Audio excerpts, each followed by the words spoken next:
Assalamualaikum warahmatullahi wabarakatuh. Perkenalkan, nama saya Salsa Rizkiana. Di sini saya akan menjelaskan sedikit tentang teori habitus. Sebelum kita lebih lanjut ke teori habitus, lebih baik kita mengetahui siapa tokoh yang ada di balik teori habitus. Beliau adalah Pierre Bourdieu.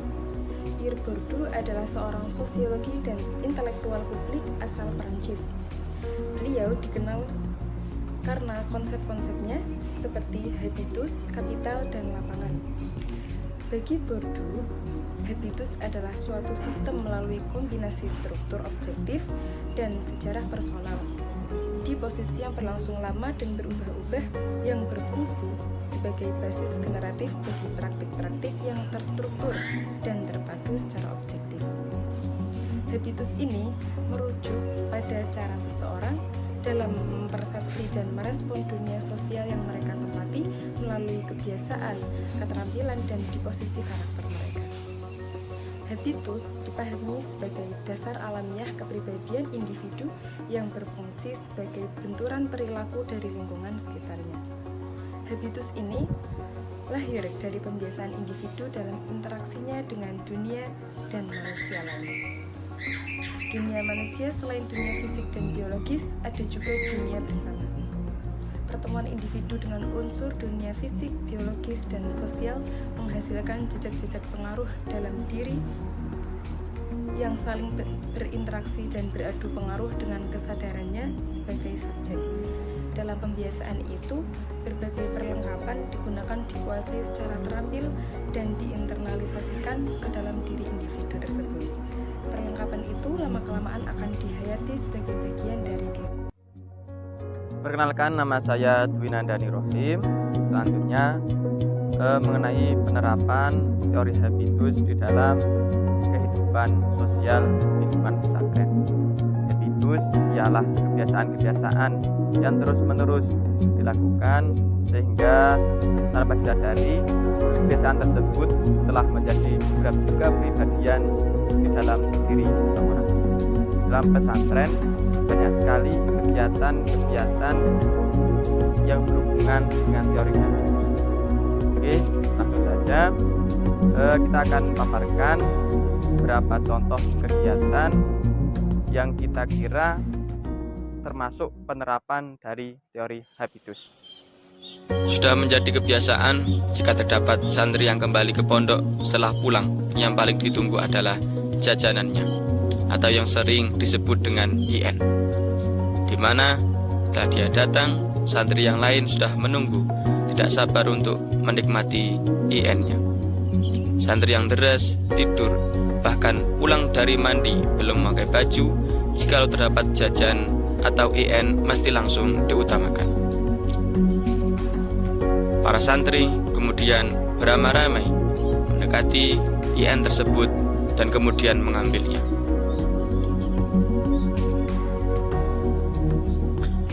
Setelah mendapatkan IN tersebut, para santri kemudian menikmati IN tersebut bersama dengan temannya dengan senang dan bahagia.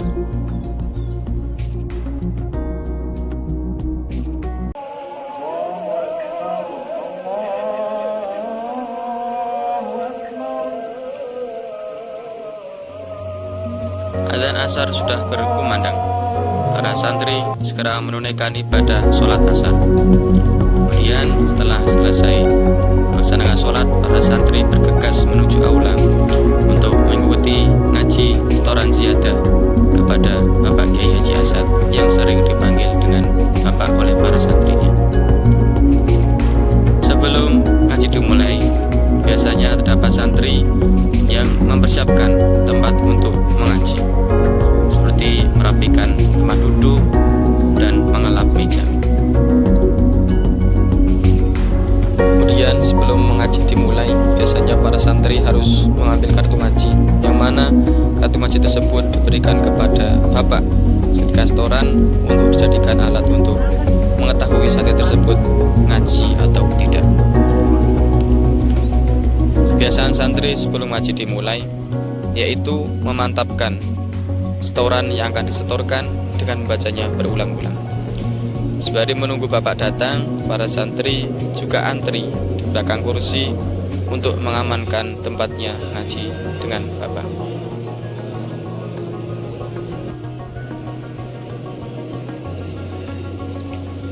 Jam sudah menunjukkan pukul 4 lebih. Bapak biasanya datang sekitaran jam 4. Jikalau lebih dari itu, biasanya libur ataupun dibadali. Namun setelah menunggu lama-kelamaan, semakin yakin bila hari itu ngaji libur. Kemudian para santri satu persatu mulai meninggalkan tempat ngaji.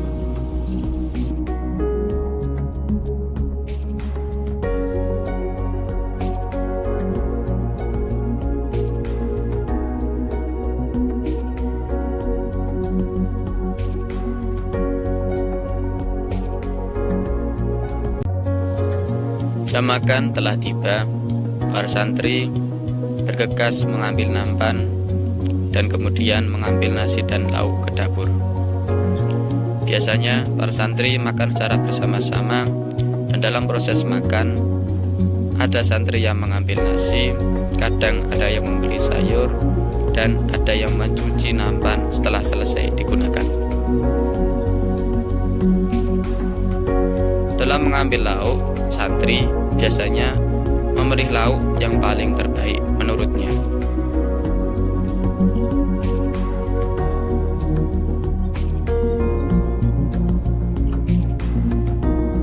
Di dapur biasanya terdapat makanan sisa dalam ataupun sisa tukang yang biasanya disediakan, dan dengan tanpa disadari orang yang mengambil nasi sekalian mengambil makanan tersebut. Orang yang membeli sayur sudah datang. Kemudian mereka bersiap-siap untuk makan. Jikalau nasinya kelebihan, biasanya dikurangi dan dipisahkan. Semua anggota makan sudah terbiasa menunggu makanan siap dan memulainya secara bersama-sama.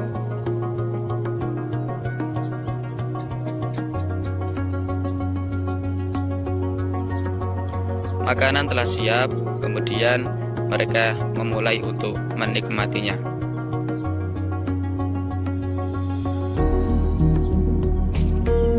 Makanan telah habis, namun masih terdapat sisa yang kemudian biasanya disedekahkan kepada lele.